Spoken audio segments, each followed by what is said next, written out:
Hello everyone and welcome back to our third video installment in the University of the Fraser Valley's online course Introduction to Mass Communication Theory, MACS 110. Once again, my name is David Christopher, your virtual instructor as we navigate the textbook for the course. Today we're going to be looking at Chapter 4, entitled The Media Effects Trend. And I will remind everyone that there is a PowerPoint accompaniment that goes along with each video. You'll find that in the same link that you found this on the Blackboard LMS, that you found the link to this video. Very close by, there should be another link where you can download or at least access the PowerPoint presentation that will facilitate your following along with this third lecture installment. And so with that said, I will invite you now to have opened that PowerPoint presentation and now have a look, if you would, at slide number 2. Now that we have moved into some of the heavier theoretical material that's available in the textbook and in the course, I thought I might highlight some strategies that I think are useful for you as students to navigate the textbook. As you can see from the images here, I think that a good place to begin your review of any of the readings, especially if it's a full chapter that's assigned for any given week, is the summary material that is actually occurs at the end of each chapter. For Chapter 4, it's on pages 127 and 128, and the image on the left in this PowerPoint slide, you can see the summary there. And it's accompanied by some critical thinking questions. It's a good idea to start with the summary. It gives you an overview of the topics and ideas. And then the critical thinking questions are also valuable, although they are informed by the more significant content of the chapter. It is useful to have a look at those because they might give you some food for thought while you're moving through the material. Now, a good place perhaps to end your reading of each chapter is in the key terms, also at the end of any given chapter. In this case, for Chapter 4, it's on page 128.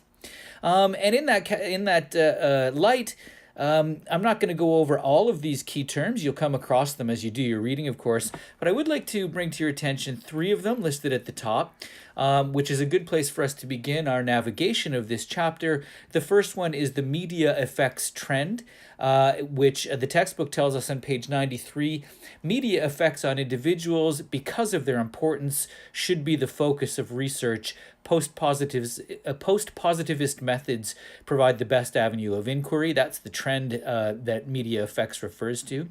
The second term is functionalism, which page 94 of the textbook tells us theoretical approach that conceives of social systems as living organisms whose various parts work or function together to maintain essential processes. And the third term on this list is communication systems theory, which page 94 of the textbook again defines as a theory that examines the mass communication process as composed of interrelated parts that work together to meet some goal. Now, of course, that is only the first 3 terms on the list, and it will be necessary to have at least a superficial understanding of almost all the terms on that list. But with those as our point of departure, I would invite you now to flip to tap to the third slide in the PowerPoint presentation, entitled Learning Objectives. Now, Chapter 4 of the textbook, the media effects trend, it's another quite lengthy read beginning the course, as last week's was. More important than its length, however, is its density. The chapter is a little bit unforgiving in the diversity of ideas it introduces under the banner of media effects. And rather than lecture sort of a lengthy recapitulation of the content of the entire chapter, which you can read and reread at your own leisure, I would like to review the chapter Learning Objectives on page 92 of the text. And then I will follow by highlighting a list of the heading sections that it might be helpful to see as a list all in one place. So the learning objectives for this chapter, which really do provide a valuable summary for what our intentions are. After studying this chapter, you should be able to chart the development of the post-positive effects trend in mass communication theory, appreciate the contributions of Paul Lazarsfeld and Karl Hovland to advances in social science in general and mass communication theory in particular, explain the relationship between the selective processes, cognitive consistency, and attitude change, understand the strengths and weaknesses of several foundational but still important mass communication theories, such as information flow theory, two-step flow theory, phenomenistic theory, and mass entertainment theory. And lastly, see the value and drawbacks of applying theories of the middle range, functionalism, and systems theory to explaining media influence. At this point, I'll ask everybody to flip to the fourth slide in the PowerPoint presentation that accompanies this video lecture.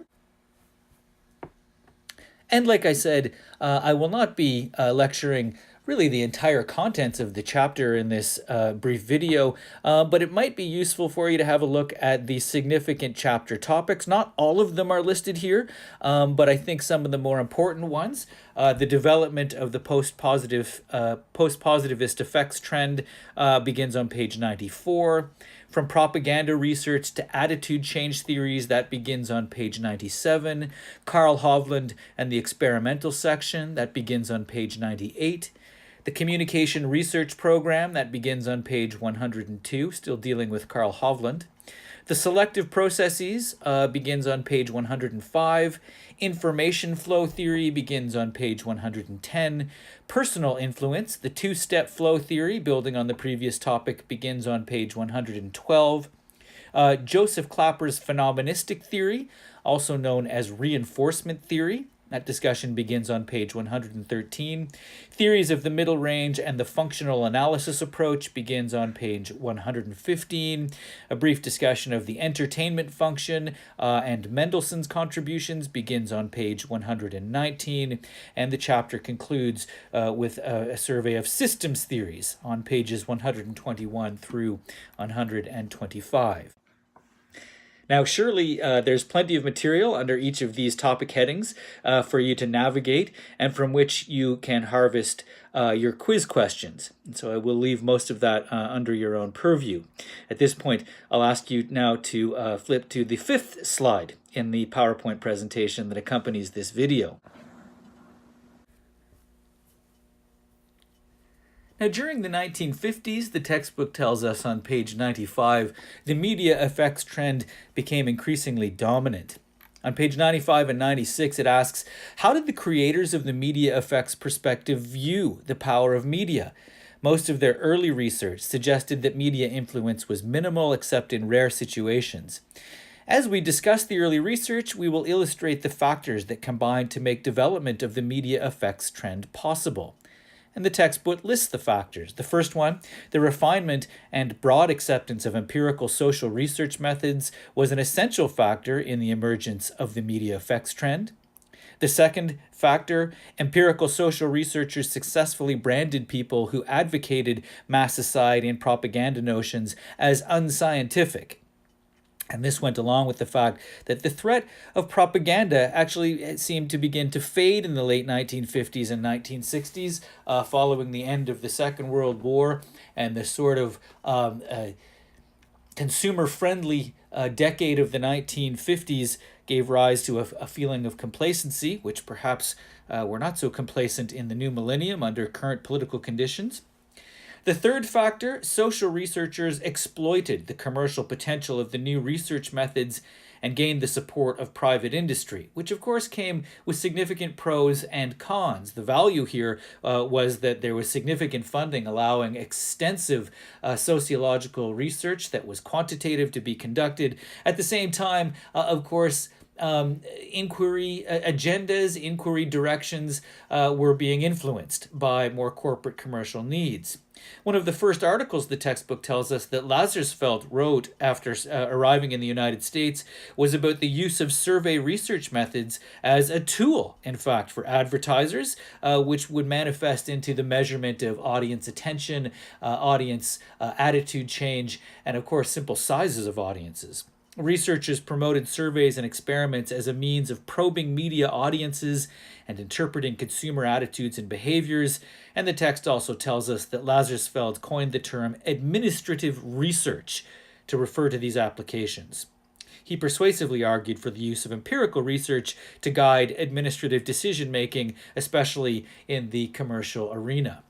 The fourth factor, the development of empirical social research, was strongly backed by various private and government foundations, most notably by the Rockefeller Foundation and the National Science Foundation.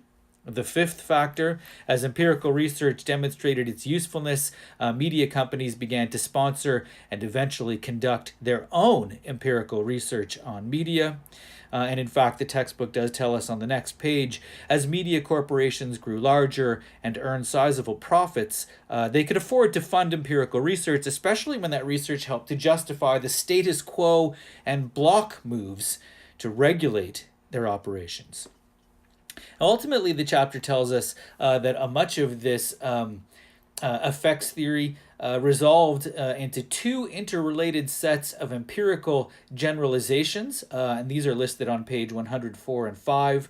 The first says the influence of mass media is rarely direct, because it almost always mediated by individual differences. That is to say that the characteristics, education, and other demographic characteristics of the media audience member would affect the way that media messages would work to change attitudes. And two, the influence of mass media is rarely direct as well, because it almost always is mediated by group membership or relationships. And the textbook tells us that identification with the ideology of any group would make it increasingly difficult for attitudes to be changed, even by compelling or convincing media contributions that were contrary to these group attitudes. So with that in mind, I'll ask you now to flip to the sixth slide in the PowerPoint presentation that accompanies this video lecture, entitled Limited Effects Theory, another interesting part of the chapter. Over time, the textbook tells us these sets of generalizations that we reviewed in the last slide allowed construction of a body of what are called middle-range theories, widely referred to as the limited or minimal effects theory, because of its assumption that the media have minimal or limited effects, as those effects are mitigated by a variety of mediating or intervening variables, including individual differences and group membership. And some terms that come up that are of significance to this section of the chapter include a number of terms you've probably come across in regular or just a vulgar conversation in general, and but it's probably a good idea to have a definition provided by the textbook that is a little bit more theoretically specific. Cognitive consistency is the idea that people consciously and unconsciously work to preserve their existing views. This is listed on page 105. That is to say, as you surf through Facebook, for example, generally you will probably find yourself agreeing with the content of certain politically oriented memes and perhaps disagreeing with others based on your own already existing views. And this is part of the reason for this has to do with cognitive dissonance, which is defined as information that is inconsistent with your already held attitudes. And it creates a psychological discomfort or dissonance. In fact, so much discomfort for some people that it requires reconciliation. It requires bringing the new idea that's contradictory to our previously existing views into some sort of agreement by modifying one or the other or both. Selective processes, as defined as exposure, or more specifically attention, retention, and perception, psychological processes designed to reduce cognitive dissonance. That is to say, we might select what media content we choose to expose ourselves to in order to not be exposed to ideas that we find uncomfortable. This is similar to selective exposure, which is the idea that people tend to expose themselves to messages that are consistent with their pre-existing attitudes and beliefs. That is to say, we generally appreciate specifically politically oriented media or journalism that reinforces ideas that we already have, and we'll choose that. Republicans will generally choose Fox News, whereas more democratically minded people may generally choose CNN or other media outlets. And the last term, the last two terms, selective retention is the idea that people tend to remember best and longest those messages that are most meaningful to them. And that's related to selective perception, which is the idea that people will alter the meaning of messages so they become consistent with pre-existing attitudes and beliefs. And this last one is most certainly perhaps the strongest strategy used by the audience member for any given media to mitigate cognitive dissonance. And this is a good point in the video lecture to ask you now to click on slide 7 in the accompanying PowerPoint presentation, which gives us an opportunity with a little bit of theory in hand now to go back to a term introduced at the beginning of the lecture, functionalism, and have a look at some of the interesting functions and dysfunctions that it pointed out. The textbook tells us that one of functionalism's primary problems, it rarely permits definitive conclusions to be drawn about the overall functions or dysfunctions of media.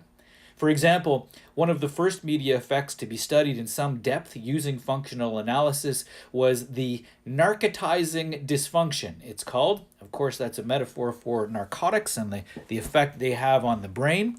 The idea that as news about an issue inundates people, they become apathetic to it, substituting knowing about that issue for action on it. Particularly, this deals with ideas that some news can be quite alarming. The violence that is regularly displayed in news journalism, or the cognitive dissonance that goes along with certain political parties that are in power, eventually may result in this narcotizing dysfunction. Excessive exposure desensitizes us, and rather than act on it, we feel that simply knowing about it is valuable enough. Now, these findings, according to the textbook, were disturbing because they suggested that even when media are effective at surveying the environment and calling attention to societal problems, what they refer to as a manifest function, the public may react by doing nothing. That is to say, the narcotizing dysfunction was a latent function of media exposure. And another problem that came along with functionalism is its ostensible value neutrality. It claimed to be less politically charged and have no bias against media, a more objective analysis of media, in its acceptance of the presence of latent as well as manifest functions. But the problem here is that it wasn't quite value neutral according to its own critics. The textbook tells us about its status quo orientation, as exemplified by research on the narcotizing dysfunction and mass entertainment theory. That is to say that rather than criticizing media for having any sort of negative effect and inviting audience members to make social or political changes, its ostensible value neutrality basically just said media is neither bad nor good, and we really don't need to do anything about it. We just need to analyze how it works. And this, of course, was similar to the entertainment function of mass media, which is largely discussed in the text on page 119 through 20. In general, functional analysis tends to produce conclusions that largely legitimize or rationalize the status quo. That's how the section begins, sort of reiterating that last idea. And a classic example of how functional analysis leads to status quo conclusions is found in the work of Harold Mendelsohn from 1966. Mendelsohn argued that people needed the relaxation and harmless escapism that television offered. If this entertainment weren't available, people would find other releases from the tensions of daily life.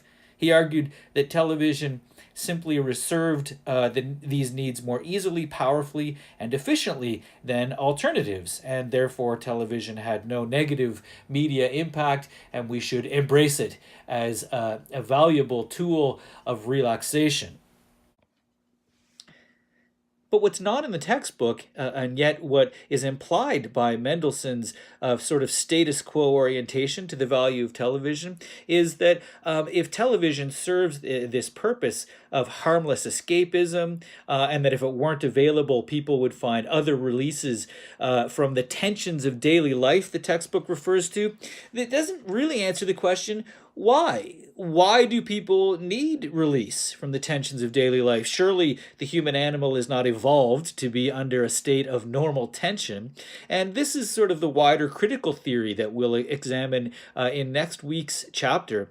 And really, it implies that sort of the social and economic and employment relationships that exist under contemporary industrial capitalism are quite stultifying, what Karl Marx would have referred to as alienating. And in this light, television is not benign in the fact that it just gives us entertainment, it gives us some escapism. Television is a way of providing escapism that actually diffuses things like revolution or the desire for political change, rather than allowing us to become so alienated by the social and political environment we live in. Television takes the edge off and sort of makes us happy with what might be considered an alienating social reality. And if you'll flip to slide 8 in the accompanying PowerPoint presentation, that last idea is actually a good way of introducing some of the media prognostications of a Canadian theorist named Marshall McLuhan, who is known for coining the phrase global village, which we now experience as an internet village, but also for the perhaps more famous phrase, the medium is the message. And the textbook tells us that propaganda effects, it was discovered, were not as instantaneous as mass society theory or behaviorist notions had suggested from the previous week's reading. And Hovland's group formulated various explanations for these slow shifts in attitude. And what they discovered is that time was a key variable in attitude change. So that attitudes are changed by media, just not immediately. It takes time. And another variable in attitude change might well be considered exposure to media, how much, how long, and how powerful, and the overall structure of media, not just the content to which you might be exposed. Now, and McLuhan's medium is the message. Really, he was indicating that the content is less important than the form of media and the way that the form of media has increasingly structured our social reality. As we learned from the previous chapter, for example, what's important is not what you watch on television as much as the fact that you watch television. And indeed, these television programs, as the primary example of media that's already been heavily studied, is that they're structured by advertising dollars. The page 108 from the textbook tells us, but what if television news, because covering violent crime is easier, less expensive, and less threatening to the continued flow of advertising dollars than covering white-collar crime, and because violent crime, especially that committed downtown near the studio, provides better pictures than a scandal in the banking industry, were to present inner-city violence to the exclusion of most other crime? What if entertainment programmers, because of time, format, and other pressures, continually portrayed their villains as, say, dark, mysterious, different? Do the selective processes still kick in? When the ubiquitous mass media that we routinely rely on repeatedly provide homogeneous and biased messages, where will we get the dissonant information that activates our defenses and enables us to hold on to views that are inconsistent with what we are being told? And a little bit earlier in the chapter on page 100, kind of sort of summarizing similar ideas to those introduced by Marshall McLuhan, the textbook states, attributes of the messages themselves can and often did interact with attributes of the people receiving them.